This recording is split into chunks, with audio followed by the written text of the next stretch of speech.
Fabulous. So for those of you joining in on the recording, welcome. My name is Hayley Chatterton. I'm the founder and owner of Crew Fitness UK Limited. And today you are joining me because you want to know a bit more about your body.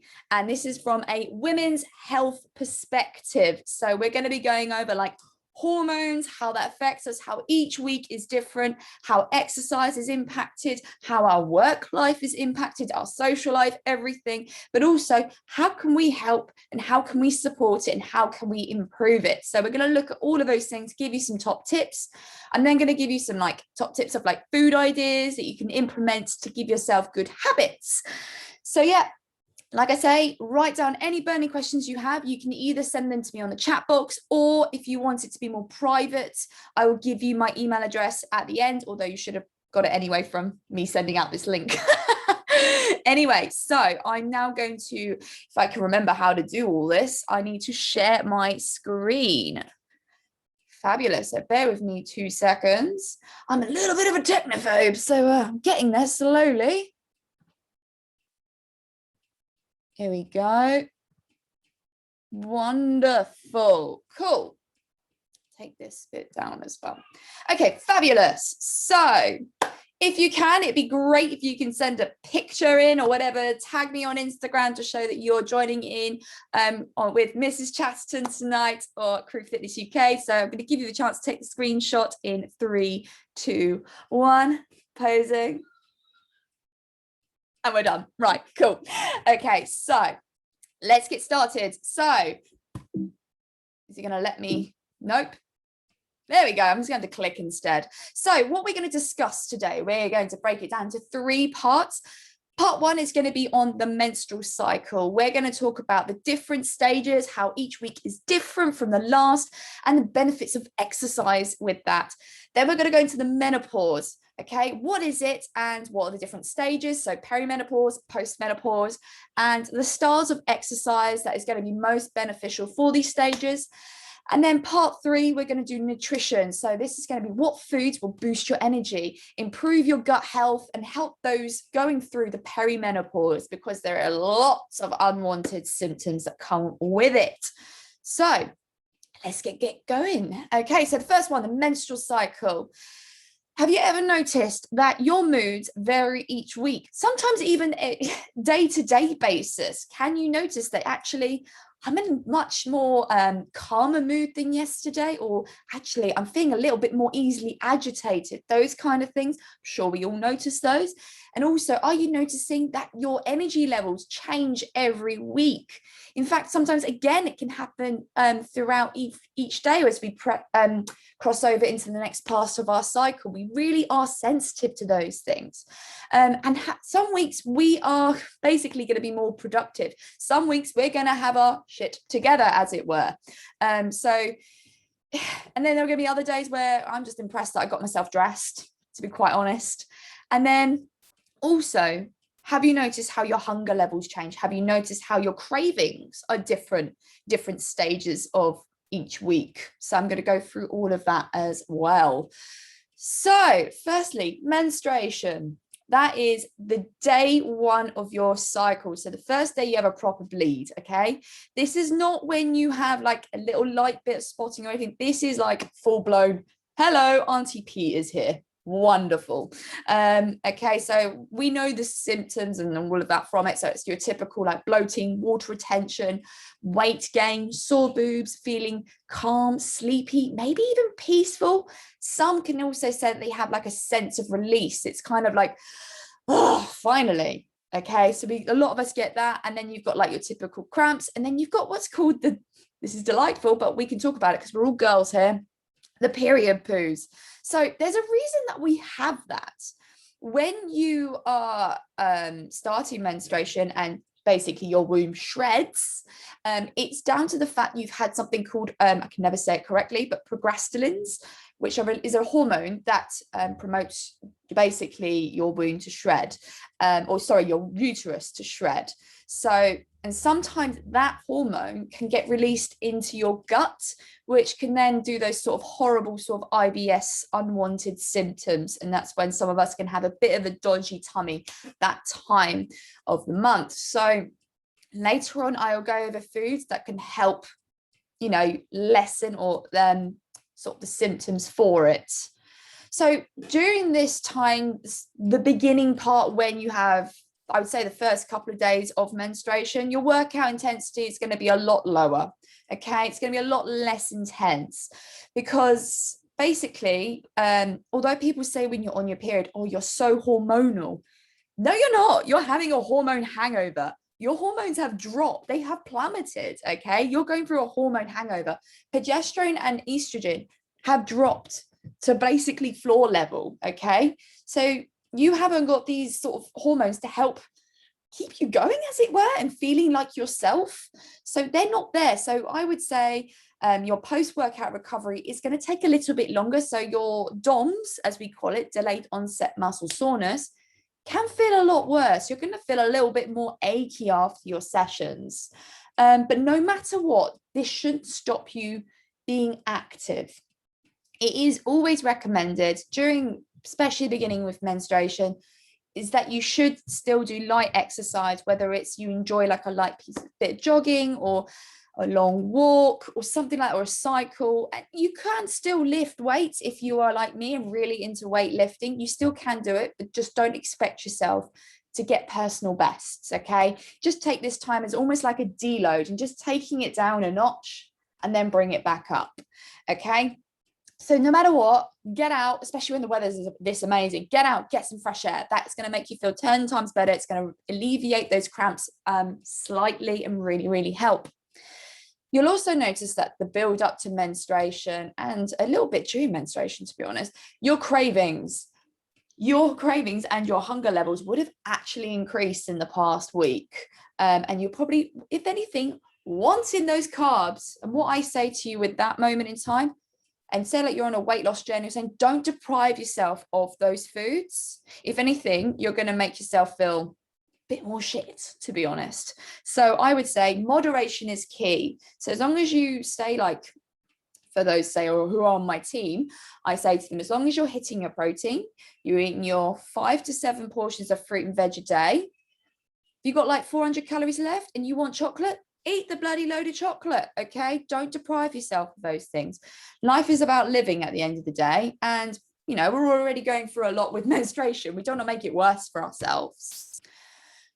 So the follicular stage, so this actually does start on when you are menstruating, and basically it ends when ovulation happens.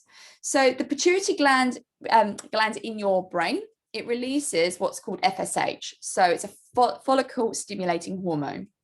This hormone stimulates your ovary to produce around 5 to 20 follicles. And each of those then houses an immature egg. Only one of those is going to mature into an egg, which will then the rest of them will die at about day 10 of a 28-day cycle. Now, what I say is here, when I'm talking this presentation, I'm basing your menstrual cycle on a 28-day cycle. Now, do bear in mind, everyone's is different, okay? Some are longer, some are shorter. And the growth of these follicles stimulates the lining of your uterus to get prepared and ready for a potential pregnancy. So during all this that's happening in your body, you're going to notice some serious changes going on in terms of what's going on with your symptoms and your mood. Okay, at first you're going to go through, like for the first part with the menstruation, you're going to feel a bit low and a bit but then estrogen is going to start rising. Estrogen is our pal. Estrogen is our babe, as we call it. But you'll notice then that your energy over the coming days is really going to start to increase. By day 14, you might also notice that your sex drive really does increase, like big time. So when people go, I'm ovulating, let's do it, that could be why, as well as many other reasons. So like I say, with estrogen on the rise, this is when you're likely to do incredibly well with your workouts. Okay. Personal bests are a great time to do during this time. I say during this week, this should be during this fortnight, okay? This is a great time to really push yourself and go that little bit harder, because as estrogen rises, it helps you build your lean tissue. It helps you gain muscle, and it also aids quicker recovery time post-workout. So you're likely to have shorter lived DOMs after your workouts during the first 14 days of your cycle of a 28-day cycle. And you'll notice that your attitude with things is going to massively improve. This is when you get your shit done. You are going to be able to fill your social calendar. You're going to be able to get all those projects done with work. You're going to be able to, I don't know, if you're a parent, you're going to boss it in terms of looking after your kids. You're going to be so much more driven. You're going to be energized, and you're going to be focused. This is the time to plan big events and your important meetings. And you just feel like you can juggle a lot of things. You can spin all those plates during this time. So use this time well, really do. It's very important. I definitely do that with my business, because otherwise, if I left all of my work towards when it's the end of my cycle, well, it'd be a shit show. That's for sure. Anyway, so ovulation. Ta-da! I'm feeling on peak. I'm feeling amazing. This is then, in scientific terms, now I'll talk first. This is the release of your mature egg from the surface of the ovary. And this normally happens in a 28-day cycle. It happens on day 14. This egg is then funneled into the fallopian tube and towards the uterus. The lifespan of this egg is usually around 24 hours. So this is like waiting basically for the sperm to arrive. Otherwise, within that period, this is when the egg will then die after that. So this is why people say about their fertile window when they're trying to conceive. So some people actually can tell when they're ovulating. They can actually feel it. Not all of us are the same, but you might notice some changes in your body. So I'm going to talk about it, but cervical mucus, it does change. It's more likely to be a bit thicker and a bit stickier. That's very normal. That's quite a common sign that you are very fertile at that time. Your breasts might become sore or tender. You might also notice like mild sort of pelvic / lower abdominal pain. Some people do experience light spotting, or like I said about the discharge, and the increased sex drive. So yeah, this is when your energy levels are at its peak.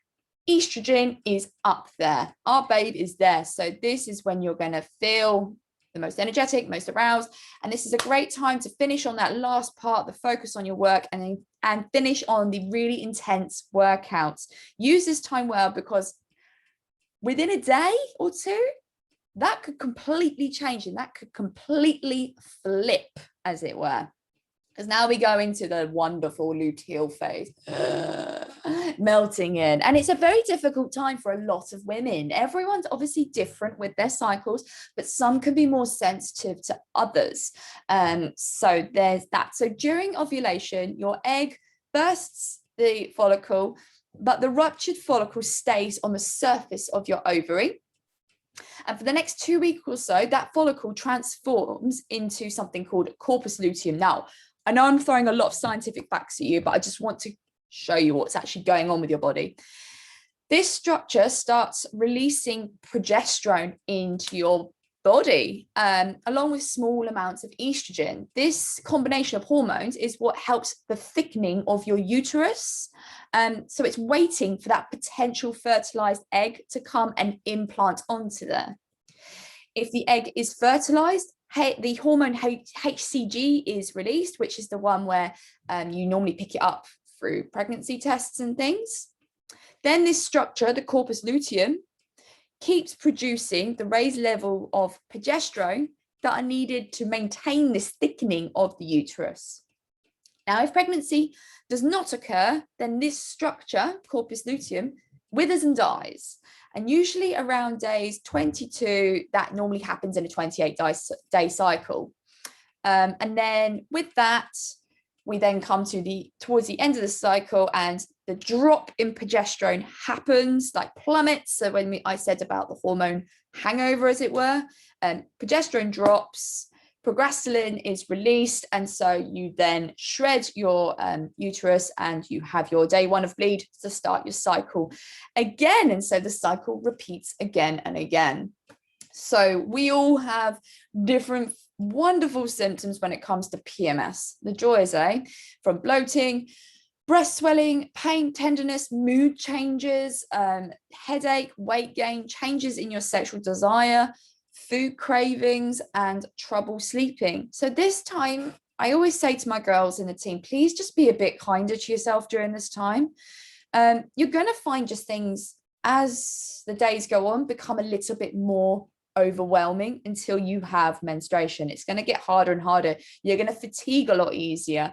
But also you'll find, because we've got progesterone quite high during luteal phase, is that it's quite a calming, sort of sleepy hormone at the same time.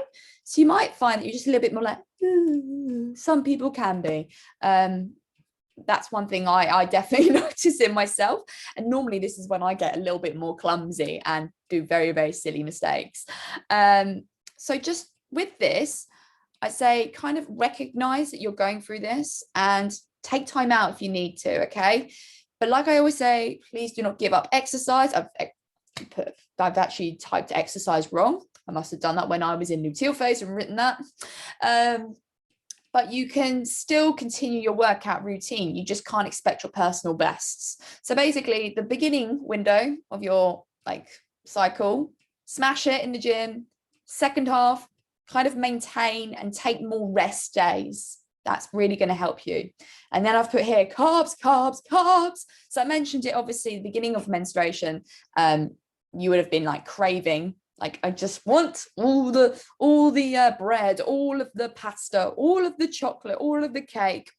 Very normal, okay? Because the happy hormone, serotonin, is actually dropped, and things like carbohydrates and that can help kind of support that. So as I said before, don't neglect it, but don't binge eat as well. This is where a lot of women do fall into the category of binge eating during this time. This is why I quite like having a food diary or tracking your calories or things, because you do keep an eye on these sort of things. So you can then fit in these foods that you crave, but you learn about portion control and knowing not to go completely overboard and then basically getting yourself more upset because you potentially binged eaten or gone way over what you should be eating or whatever. You're kind of staying on track, but yeah. So yeah, that was a lot to throw at you, wasn't there, for the menstrual cycle? I'm now going to go into the menopause. So no matter what, there are two things I can guarantee in our lives, unfortunately. We're going to have menopause and we're going to die. Sorry, but there's two facts in life that it's going to happen. You can't avoid it. So obviously the menopause is when a woman stops having periods and can no longer get pregnant naturally.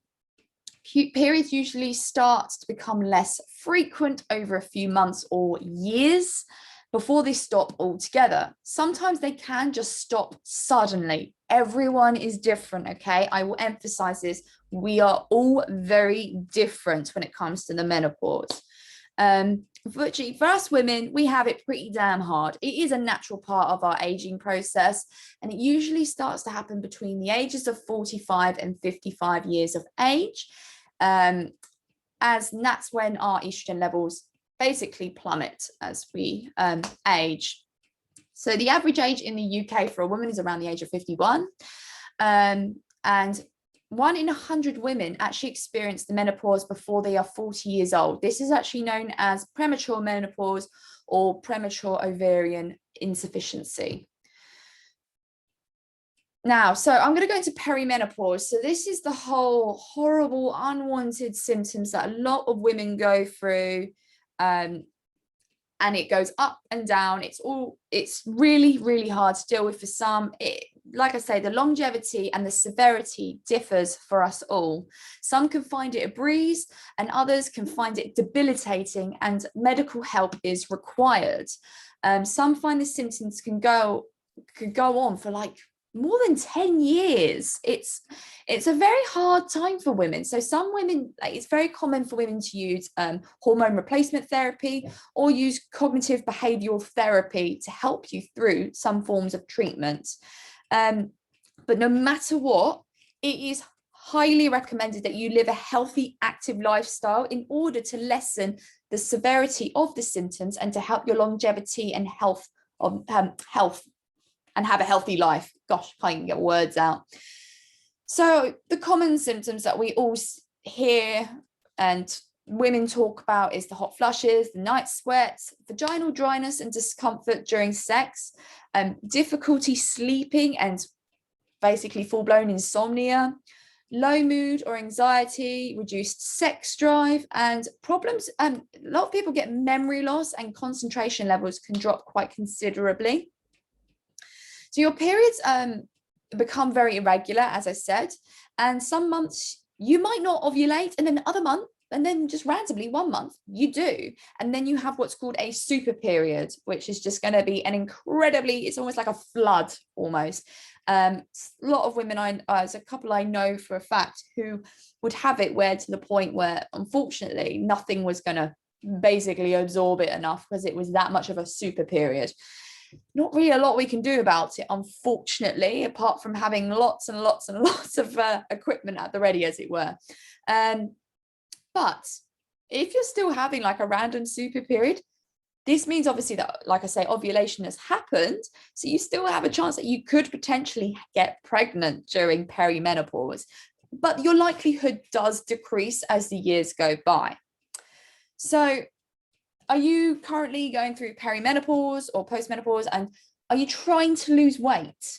Because due to hormone fluctuations, you might actually find the scale weight doesn't want to budge, or you suddenly just gain weight over the weekend or in a very short space of time, such as, over the Christmas period, you kind of go, how the hell did I gain a stone? Very, very normal. Okay, so due to the decrease in estrogen, unfortunately, that means that our fat storage starts to increase, because estrogen before was helping us in terms of, keeping us active, keeping our energy levels up, and it was promoting looking after our lean tissues, so our muscles, our bone health, and that was what was keeping our metabolism going. So when that drops, everything starts to plummet, unfortunately. So that means that your BMR, which I'll explain what that is in a minute, would have reduced. And so fat loss is harder, but it is achievable. And this is why it's good to have someone like a coach who does specialize in women's health, because we have a better understanding on how your body's going to react to things. So BMR is your basal metabolic rate. So this is like how your body survives, how it's all to do with how many calories it's burning in order to sustain, basically. And as we get older, lean mass deteriorates or just diminishes, but not completely. So that's why things like the BMR starts to reduce. It's not a fun cycle to have. However, okay, you can take action. You can control the situation as much. You don't have to find this completely debilitating and that's end of life. That is it. Okay. We can't avoid it, but we can control things like our physical and mental health. There is the risk, unfortunately, that postmenopausal women, unfortunately, we are at a higher risk compared to men for heart disease, strokes, osteoporosis, and osteoarthritis. But if you take control of your lifestyle choices and prevent these from happening, you're into a good, healthy, long-lived life, okay? So when it comes to exercise during perimenopause, do what you enjoy. What gives you energy? What do you actually like to do? Can you join a group exercise? Can you go and do something with a friend? Have you got someone that you can do regular walks with? Whatever it is, it's about moving your body for optimal health. This isn't there are women out there who do it, but there are athletes out there who are, saying that they've hit a new world record recently of how many women who have gone through menopause are athletes. So it is forever improving. So I always say, It's never too late, all right? Do something that's going to make you feel good. But what I would say, lifting weights or a form of resistance training is going to help you, and it's very beneficial. So I will always say to women, please, minimum twice a week, do a form of resistance training, whether it's doing body weight exercises from, like, I don't know, a push-up, squats, all those kind of things, or joining in on, you could do like body pump workouts, you could do Pilates, there's many things you could do out there. Doing a form of resistance training where it's involved in stimulating your muscles, it's going to be very beneficial in terms of looking after your bone health. So it's going to prevent things like osteoporosis and osteoarthritis, or it's going to lower the intensity of those symptoms. So the reason being, when you move a muscle, so when you exercise, so if I do like a bicep curl, as I'm doing the bicep curl, my brain is sending messages to my heart that more blood needs to go to that muscle for it to work efficiently. Now, your muscles are then attached to your bones with ligaments. So you've got ligaments and tendons and all of those wonderful things to make you do like your puppet strings. When that happens and it's all of this blood is flowing, you're getting all those nutrients going to that area of the body. That is then entering into the bones. And then that is when, like, obviously helping with your bone density, it's keeping them nice and strong and healthy. But also in your bone marrow, that's where your immune system is created. That's where your white blood cells come from. So really bear that in mind. So lifting weights at least twice a week, it's really going to help your bone health. So really consider that, okay? And I'm not talking like starting to lift 100 kg or something. I'm talking about just doing something that's moving your body, is challenging your muscles, and you walk away with a bit of a sweat and you feel good from it. So no matter what, also, you need to increase your TDEE. So this is your total daily energy expenditure. So get out, get some fresh air. You need to keep your body moving. A sedentary lifestyle, so sitting, watching Netflix or whatever it is not going to be beneficial for your body in the longevity, okay?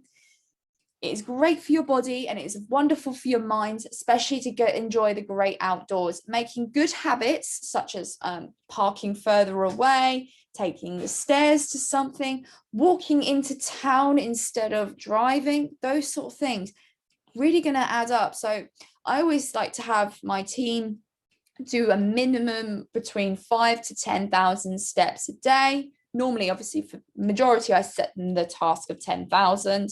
But actually it makes them have good habits and get them moving their bodies. And actually, majority of the time, they go way over it. And I've got one girl on here who's watching me now, and I know for a fact I've just done her check-in and she smashed it this week.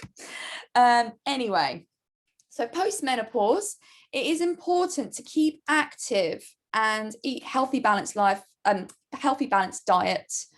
Keep good habits like I've talked about with the perimenopause, and you will live a long, happy, healthy life. So it's basically the same in terms of just joining in on classes you like, go swimming, go walking. It's not going to be about being a heavy power lifter, unless that's what you really want to do. Then I would recommend getting a coach to keep an eye on you for that. But I would say it's about enjoyment now. It's about having fun more than anything, okay? We have one life, live it. So we're now going to go into nutrition and fueling your body, okay? It's so important to fuel your body with nutrient dense foods. This will alleviate any symptoms during the menstrual cycle and also the menopause. So energizing foods, these are great, obviously, for boosting your energy. This is highly recommended for those going through your luteal phase, menstruation, and also for menopause. You'll also notice the foods that I've recommended here. They're excellent sources of fiber, which is then fantastic for your digestion and your cardiovascular health. So this includes things like potatoes, brown rice, spinach, parsnips, chickpeas, lentils, pulses, and beetroot. These are things that you can implement and have on your plate. I always say for your plate, for dinner, lunch, whatever, lots of color. Bring so much color to your plate. I want there to be loads of fruit and veggies. They do say have your 5 a day. Optimal health is actually at least 7 a day. Interesting, right? So these sort of foods are really going to help boost your energy and also make you feel fuller for longer as well. Then you've got your anti-inflammatory foods. So active women, we are at a higher risk of inflammation. So the whole thing is when you train, so when you're lifting weights or you're doing a HIIT session or whatever, your body, how it builds muscle or whatever, once it's post-workout, it has what's called inflammation, and we need our body to then obviously repair that, and then that's how our muscles are formed and things. Now, I am going to do a podcast talking about that in a bit more detail, which I think will be very beneficial to a lot of women. So consuming these foods can help you with post-workout recovery, and it's basically beneficial for whatever stage of your cycle and also for menopause. But also, like I said earlier, with your luteal phase and the beginning of with menstruation is that obviously DOMs are a lot worse. So I'd highly recommend having more anti-inflammatory foods during this time. Can really, really help with that. So yeah, so this is going to include things like oily fish, okay? But I also say for peri and postmenopausal women as well, no more than 2 portions of oily fish per week.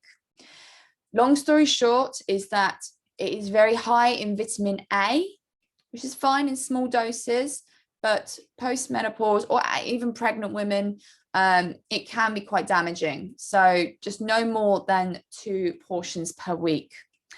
Then other sources of anti-inflammatory is peaches, avocado, sweet potato, onion, raspberries, garlic, beetroot, pumpkin seeds, ginger, paprika, and turmeric. A lot of things there, like especially herbs and spices and stuff that you can implement into your foods quite easily. And it's not difficult. And I don't know about you, but I love peaches and I love avocado, and sweet potato, no brainer. Okay. Absolutely delicious. So there's a lot of yummy foods there you can easily put into your plate. Again, there's a lot of color with those as well, so really think about that. Good gut health. So eating a decent amount of fiber in your diet and also probiotics can help alleviate those IBS symptoms that a lot of women get during menstruation, as I said about when you are having your menstruation.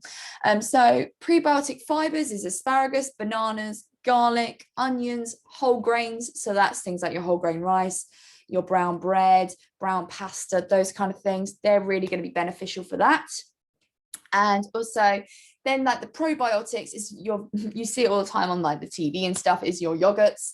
Then other ones that aren't as popular is like kimchi, sauerkraut, and tempeh. Now, I don't particularly eat the other 3. I probably go more towards the probiotic yogurts.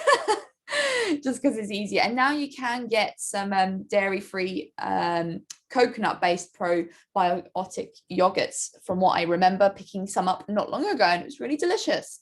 So that's if you're more on a plant-based diet. And then the other one that I wanted to talk about was phytoestrogens. So quite an interesting one that I've done a bit of reading on. So these foods, they imitate estrogen, which we've said is our girl. We love estrogen. She does a lot of wonderful things for our bodies. And these phytoestrogens have the same chemical structure.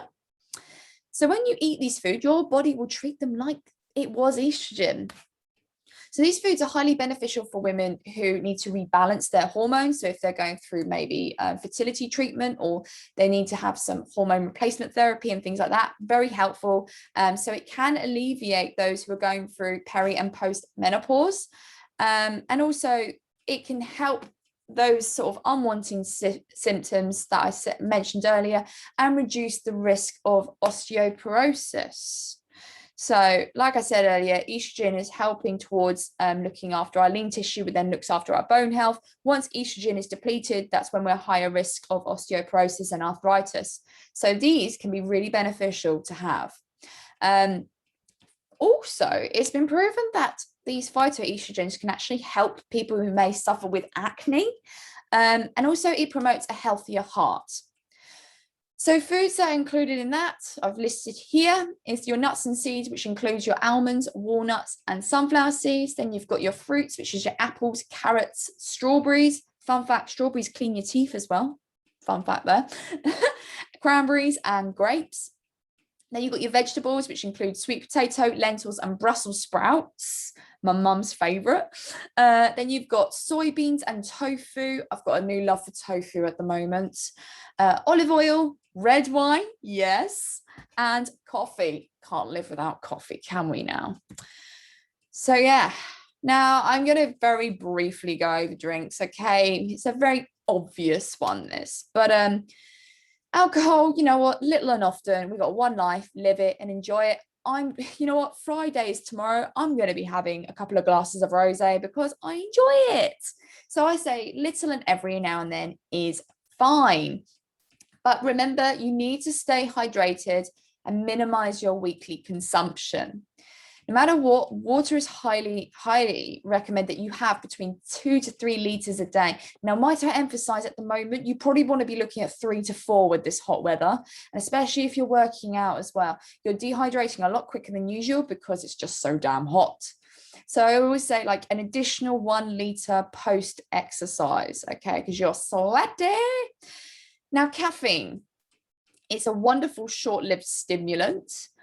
And they say that the maximum daily dose or recommendation is about 400 milligrams, which is your equivalent to 4 cups of coffee. So overconsumption can actually increase the stress hormone cortisol, and it can lead to things like sleep deprivation, and it can worsen anxiety.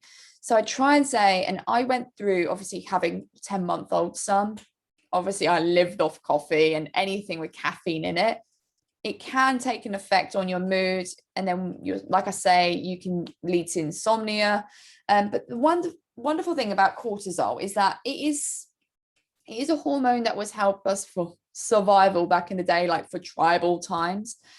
But it is a sort of hormone that is used to wake us up. So when we wake up naturally in the morning, cortisol is actually released into our body, which naturally wakes us up. So cortisol is actually high in the morning. Now, fun fact, that's why it's actually recommended that, well, I recommend getting up and getting your workout done in the morning, because cortisol actually can help support you during your sessions. Just an interesting fact there. But be careful with cortisol. So if say like you are suffering with sleep deprivation and things like that, cortisol rises because your body is stressed and it's trying to deal with it. It can actually cause things like water retention, and then other unwanted stress sort of symptoms can occur from like your effects and like your hunger levels, your mood, all kinds of things. So just be careful with that, okay? That's one thing I would say. So I'm just going to make some recommendations. I'm just going to take a sip of water. Man alive, have I powered through in 40 minutes? Woo! So there's a few things that I want you guys to take away with you in order to help yourself. So no matter what, girls, it's really important that you track your cycle. I use the app called Flow, which is spelled here, F-L-O. It's an excellent app. You just need to use the freebie part. You don't need to pay the $8.99 a month. You really don't need to. And it's a great way for you to track your symptoms, log your cycle length, and understand whether it's normal, abnormal, do you need to see a doctor, and just keeping on track of things. So say like you are thinking of having a child, it could help you understand where your fertile window is. It's really useful for that. Also, I've noticed now that Apple, their phones, they now have on the health app, you can track your cycle that way and log all your symptoms as well. And it will then send you reminders. So you can do one or the other. They're both fantastic for that, and they help you stay on track. So I recommend having those, but track it each day. Just it literally takes like a couple of seconds just to put in, how are you feeling today? How's your digestion? Are you bloated? Is your mood calm? All those sort of things. And you can really start to learn how your body reacts each day and each week. Really handy. The other thing is I recommend having a food diary. So logging your food is really, really good. It's a good tool to have, whether you're trying to stay focused because you're maybe wanting to have a weight loss journey, or you just maybe you're going through a difficult stage with menopause or whatever. And diet can be a big part of your symptoms. So logging what you've been eating wise, it could make you realize, oh, actually, I haven't been eating much fiber. Wow, I really need to up that. Or, oh gosh, my protein levels are actually severely low. Those sort of things. That's why I really recommend a food diary. And also, if you're not feeling great, you can then take that to the doctor, as well as with the tracking of your cycle. So if you've got your food diary, your cycle log, as it were, there's a lot for your doctor to really see and go through with it. So it's really important that you do stay in tune with your body. No matter what, stay active, okay? Exercise is the best medicine, physically and mentally. Get outside, like I keep saying, get some fresh air, do a workout class that you love, do what makes you feel energized. Keep moving. And if your symptoms are debilitating, or you know something just isn't right, do not suffer in silence. And I mean it. So many girls will not go to their doctor. I've got girls who I swear are going through endometriosis, and because when it comes to the end with their PMS, they are stuck on the sofa, cannot move, they are in agony. And I've been pleading them to go and see their doctor, because there is help out there to help you. If you are struggling through perimenopause and you need that extra support, take it. It is so important, okay? Really do not suffer in silence. You are not alone. There are so many women. And the wonderful thing is now, more of us are talking about this. So this is the best time ever. You know, women are more honest with each other now with this. So do not suffer in silence on your own. Now, I'm going to give you a moment to write down any questions you have and put it in the chat box, and I'll go through it. So I'll give you a few seconds. But if you are not comfortable about having this being shared on the chat, it's fine. You can email me. You've got my email address, obviously, from me sending you this link, but it's here as well in case you need it. And then also I have my Instagram account if you wish to contact me via there instead. So I'm going to stop sharing the screen, and it's going to be straight onto my face. And I'm like, here, it's my face. So wonderful stuff. I'm just going to give you guys a few seconds to see if you have any burning questions.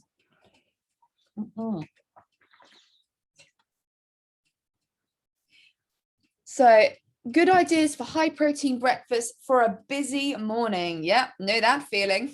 So I always recommend, especially in the summertime where we don't want stodge, do we? So I always recommend, for someone who's super busy, you could either do high protein yogurts. So I would say things like Skia is very good. Lidl and Aldi do their own versions, and they're very good and they're very fruity.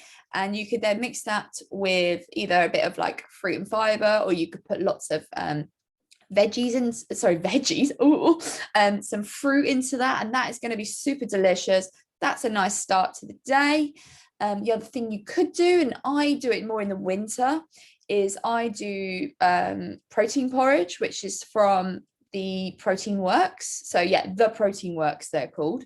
It's quite expensive porridge, might I add, but super delicious. And all you have to do is mix it with boiling water. So whether it's you make it at home, or you take it to work and then just put boiling water in with it. Quite often I would have that, and with some blueberries. That was really nice. What else? My husband quite often will have like his protein shake mixed with yogurt or with his protein instead. Personally, I don't like the consistency. I think it's rank, but he likes that. But yeah, that's more, I would say those two are good for on the go. Yeah, I would say that. Trying to think if and I suppose if you're thinking about on the go with like busy with lunches and things, you could think about, I always say to people, like meal prep ahead. So whether it's making in the summertime like a salad or like a pasta salad or something like that. You could have that with lean meats. And then I quite often like to buy protein pasta and mix that in, then put lots of like spinach and some veggies in there. That's really good for on the go. And then when you're absolutely knackered in the evenings, you don't want to spend ages cooking or whatever, you could do things like having I quite often, if I'm really not feeling it, I'll get like a whole chicken breast with cut up like a load of peppers, onions and courgettes, chuck it on a baking tray, little drizzle of olive oil, chuck it in the oven. It's done in 40 minutes. Don't even have to worry about it. Sometimes I don't even do that. I just chuck it in the air fryer. Air fryers are amazing, by the way. But I hope that helps Amy in some way and answers that for you. Also, if you go on my Instagram account, I would say go on the Mrs. Chatterton one. I've got a couple of things on, like there's one that's just, I think it's got a knife and fork, and that shows like foods that I've eaten at home, from like HelloFresh to other normal meals I've made and breakfasts.